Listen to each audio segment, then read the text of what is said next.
When you are appointed guardian, you have authority to make decisions regarding the care, supervision, and rehabilitation, if needed, of another individual called a ward. The guardian has to be extremely careful to read their letters of authority and the order appointing them and stay within the scope of that authority. If your letters of guardianship say you are a full guardian, that means you can make almost every decision the ward could have made before the guardianship. Making sure that they have proper placement, making sure that they have proper medical attention and care, making sure that they have everything from socks and underwear. That's the role of the guardian. Everything that happens to that person who's under guardianship is ultimately my responsibility. But if a guardianship is a limited guardianship, then it's limited to the scope of powers that the court has authorized for that person. Choosing where the ward will live is often one of the first and most difficult decisions. Okay. Well, you visit a lot of places and you try. In my case, it was unbelievably important for me to have him where I could get to him every single week. As guardian, even though we have the power to make any and all decisions for that person, we're also taught and instructed that we need to keep in mind the best interests of the ward, but also what their wishes are. Julie's ward, Marjorie, was living with her son before Julie moved her to a private pay nursing home. I usually use the standard of safety. Safety has to be first. And by safety I mean such things as just whether or not the environment is conducive to someone who may be in a walker or a wheelchair. Ernest is guardian for Joe. What's in the best interest of your client? You know, you want to be on the bus route with a home that does not match, or do you want to be in a home that does match and maybe you don't have the transportation, but you have a better chance of success? You must let the court know of any change in your ward's address and notify the court and other interested persons of a change in your own address. You have a legal duty to visit the ward at least once every 3 months. In practice, though, more frequent contact is recommended. Ken's not here today, but he'll come next time. They need more attention. They need to be told every week, if possible, that there's somebody out there that's still part of the family that cares whether they're alive or dead.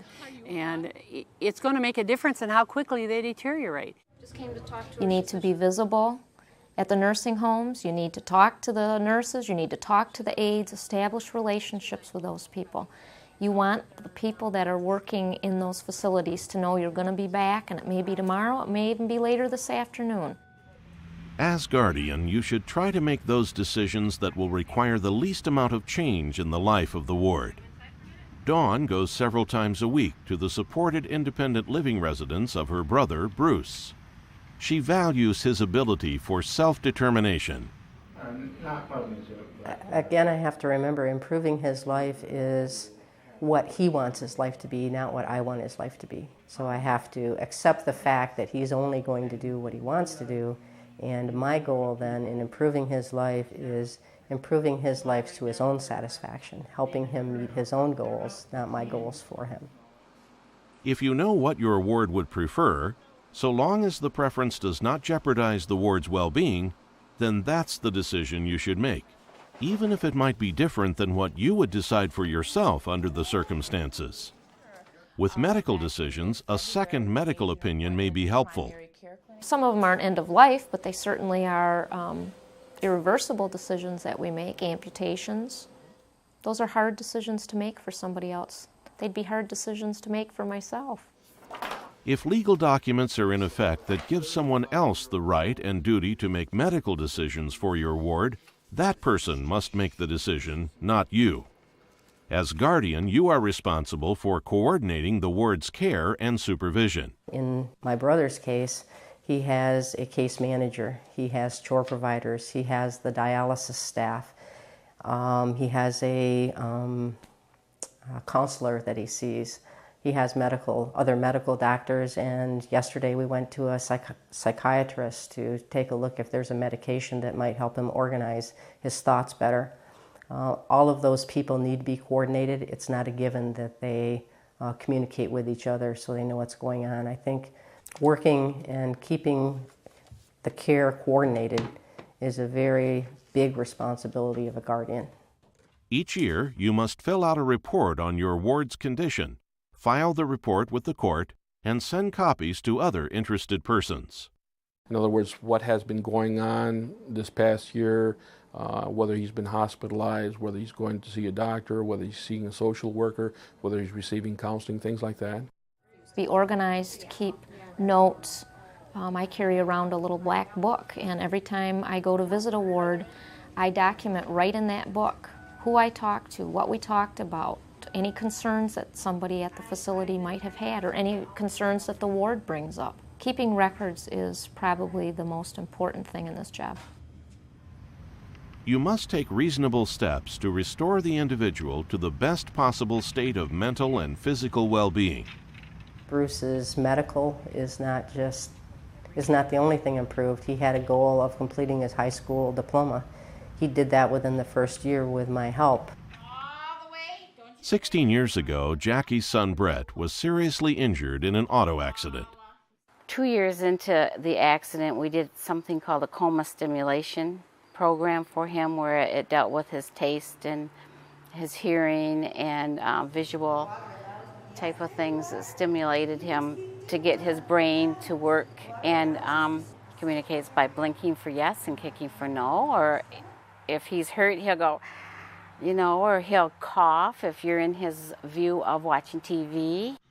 My goal is to better my life if I'm going to start getting back in the community.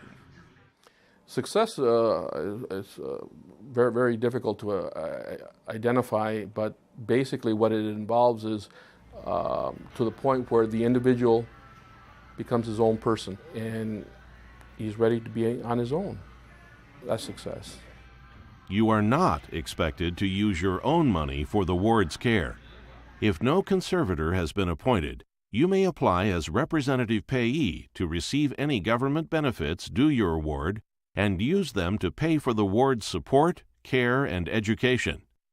Social Security does a mini investigation as to who you are and whether you qualify to be that individual's payee, and then you become responsible for getting his money from the federal government and dispersing it for placement, for food, things like that.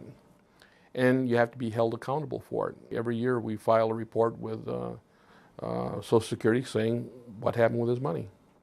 You may also be required to file accounts with the court. As guardian, you are required to find and apply for programs and services that the ward may be entitled to. Services and things that an 18-year-old might need is very different from somebody who's 93 and trying to still live in their own home. The area on aging, in Kent County it's called Gerontology Network Service. Your local community mental health board is another good place that you could go to. United Way would be able to tell folks what resources might be available. The court has a lot of information. There's crisis centers that have information. There's just unlimited resource available, but those all need to take time to investigate because there isn't any one person that knows everything that's available. I guess being resourceful is another good thing to be when you're going to act as a guardian for someone. You have to not be afraid to just start making phone calls. And it may be frustrating, but eventually you get to where you need to be. I guess I would just say take your duties very seriously. You have the life and the quality of life of your ward in your hands. You need to make sure that you're making decisions that are in keeping with that person's wishes, that what you know about their lifestyle, and make decisions from their shoes, not from your own shoes. You have to honor that.